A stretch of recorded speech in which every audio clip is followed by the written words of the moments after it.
What if I told you that every time you announce your dreams, you might actually be killing them? Stay with me because this story will change how you think about your goals forever. Picture this. You get excited about a new project, a business idea, or maybe learning a new skill. What's the first thing you do? You probably tell everyone, right? Your friends, family, maybe even post it on social media. But here's what nobody warns you about. That moment of sharing might be the exact moment your dream starts dying. Let me tell you about Maya, a brilliant woman who lived in a bustling city neighborhood. Maya was the kind of person who always had the next big thing planned. One month, she'd decide to start a food blog. The next month, it was learning guitar. Then suddenly, she wanted to launch a tutoring business. But Maya had developed a peculiar pattern that she didn't even realize was sabotaging her success. Every time inspiration struck, Maya would immediately call her sister, text her best friend, and update her social media status. When she decided to start that food blog, she spent an entire evening telling everyone at her book club meeting about her vision. She described the recipes she'd share, the photography style she'd use, even the name she'd picked out. Everyone was so supportive and encouraging. They told her it sounded amazing and that she'd be incredible at it. Maya went home that night feeling absolutely fantastic. She felt like she'd already accomplished something significant. But when she sat down at her computer the next morning to actually start writing her first blog post, something strange happened. She felt completely drained. The excitement was gone. The energy had evaporated. She stared at the blank screen for 20 minutes and then closed her laptop. This exact same scenario played out over and over again. Maya would get fired up about guitar lessons, immediately tell everyone about her musical ambitions, receive their praise and encouragement, and then mysteriously lose all motivation to actually pick up the instrument. The tutoring business idea followed the same trajectory. Big announcement, lots of positive feedback, zero follow-through. Maya started feeling really frustrated with herself. She began to think maybe she just wasn't the type of person who could stick with things. Maybe she lacked discipline or focus. She felt embarrassed every time people would ask her about the blog or whether she'd started those guitar lessons yet. She'd make excuses and change the subject. But inside, she felt like a complete failure. One rainy afternoon, Maya was having coffee with her neighbor, an older woman named Eleanor, who had always intrigued her. Eleanor was quiet and thoughtful, but Maya had noticed she seemed to accomplish remarkable things without ever making a big deal about them. Eleanor had learned 3 languages after retirement, started a small jewelry making business, and even completed a marathon,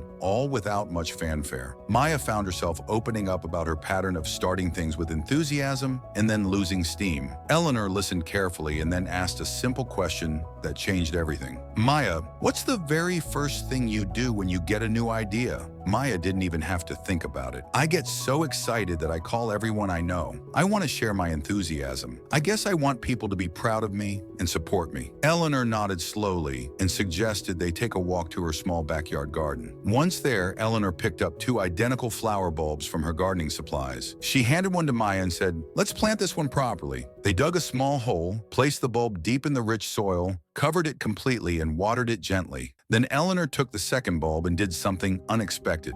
Instead of planting it, she placed it on top of the soil where everyone could see it. She even put a little sign next to it that read, "Future Beautiful Flower." Eleanor smiled and said, "Now we wait and see what happens." Over the following weeks, Maya visited Eleanor's garden regularly. The buried bulb remained invisible, with Eleanor quietly watering that spot without any visible progress at first. Meanwhile, the bulb sitting on top of the soil was clearly visible to everyone who visited the garden. Neighbors would comment on it, asking when it would bloom, and complimenting Eleanor on her gardening project. But something fascinating happened over time. The buried bulb, protected from view and disturbance, slowly began sending up a tiny green shoot. Week by week, it grew stronger and taller. The exposed bulb, however, started to dry out. Birds pecked at it, the sun baked it, rain washed parts of it away. Despite all the attention and comments it received, it never grew at all. After about a month, Maya stared at Eleanor's garden in amazement. The hidden bulb had become a strong, healthy plant, with the first signs of a beautiful flower bud. The exposed bulb was gone, nothing left but some dried fragments. Eleanor stood beside Maya and said something that hit her like lightning. "Dreams are just like these bulbs, Maya.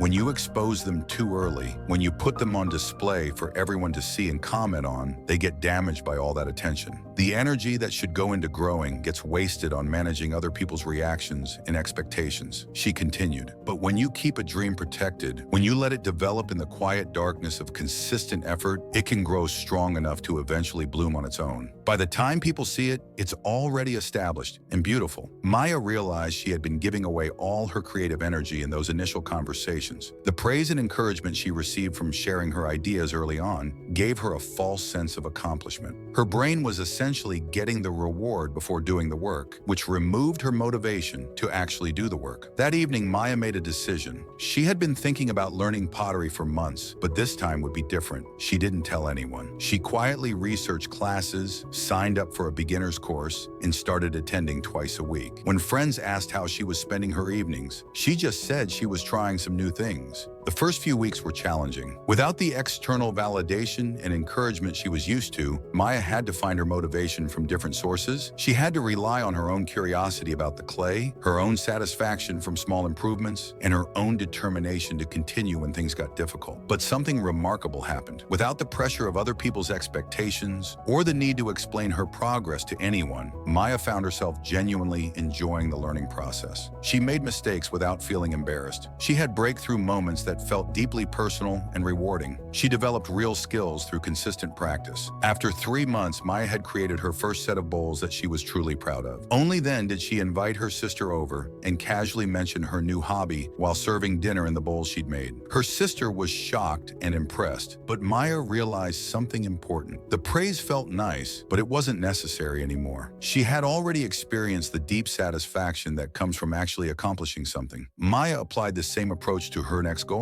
She quietly started that food blog, posting her first several entries without telling anyone about it. She built up a small collection of content and found her voice as a writer before ever sharing the blog's existence. By the time she announced it, the blog was already a real thing, with substance behind it. This approach completely transformed Maya's relationship with her goals and dreams. She learned to protect her early ideas the same way Eleanor protected that bulb. She discovered that silence in the beginning actually created more powerful results in the end. Now think about your own experience. How many times have you gotten excited about a goal, immediately shared it with everyone around you, and then somehow lost the drive to follow through? What if that sharing wasn't helping you succeed, but was actually undermining your success? The next time you feel inspired to start something new, try keeping it to yourself initially. Let your actions create the momentum instead of your words. Protect that fragile early energy and channel it into consistent effort rather than social validation. Your dreams deserve the chance to grow strong in the darkness before they bloom in the light.